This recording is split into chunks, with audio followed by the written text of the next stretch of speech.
Hello. In this video, I'm going to show you how to use your TI-84 Plus calculator in something I call the plug-in and check method to solve multiple choice subtraction problems of polynomials.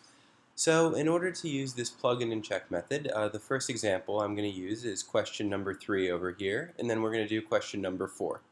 So for question number 3, it asks the expression 2x squared plus 6x minus 5, or plus 5, minus 6x squared plus 3x plus 5 is equivalent to, and then it gives us 4 different answers.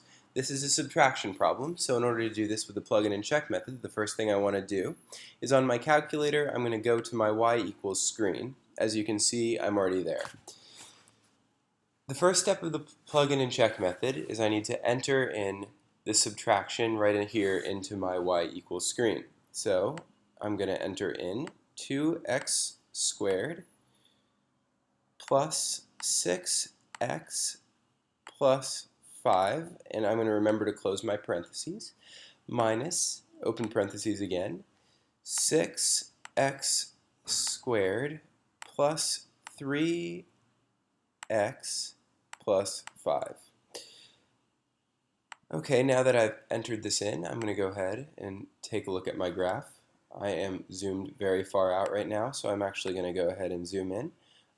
As you can see, I just hit zoom 6 or zoom standard to get normal window settings. So once I've graphed this first equation here, this first expression rather, the next thing I'm going to do is I want to check each of these answer choices and see which one is equivalent. So I'm going to start with my first answer choice here, answer choice 1. And answer choice 1 is negative 4x squared plus 3x. So I'm going to plug in this equation into my y2 screen so I can really easily compare it to the expression in the problem. So I'm going to enter in negative 4x squared plus 3x, and I am going to go ahead and hit graph so I can compare the two. In this case, it looks like both of the functions might be the same because it looks like they might overlap perfectly, and to be sure, I'm just going to go ahead and check my table. And as I can see, y1 and y2 are completely identical. So I can actually determine right away that answer choice number 1 is my correct answer. If I wanted to be absolutely sure, I could check the others just to make sure none of them work. This is unnecessary, but I'm going to go ahead and check answer choice number 2 just so you can see what a wrong answer looks like.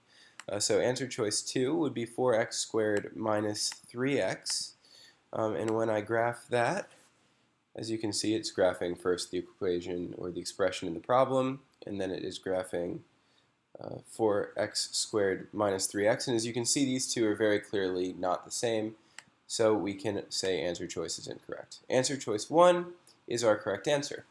Alright, so now I'm going to do the next problem here, question number 4.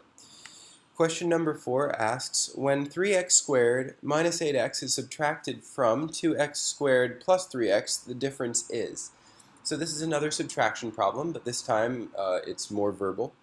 So what I want to keep track of first when I'm entering this into my calculator is when I subtract, I'm going to do the term first that is followed by the word from. So because I have the word from right here, 2x squared plus 3x is going to be the first term that I enter into my calculator. From is first.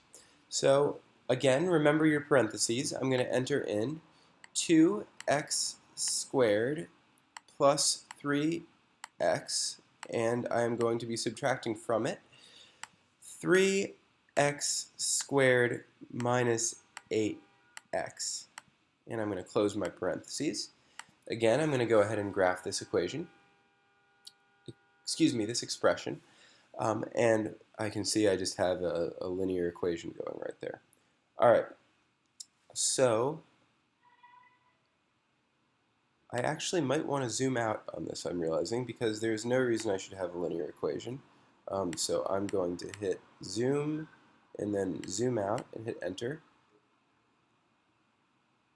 And there we go. Okay, it's not a linear equation, it's a quadratic. That's correct, that's what we should be looking for. Alright, so I'm going to want to see which of these equations matches. So if I'm just going to go straight through my answer choices, I can go ahead and go to the y 2 screen. I'm going to start with answer choice 2 this time.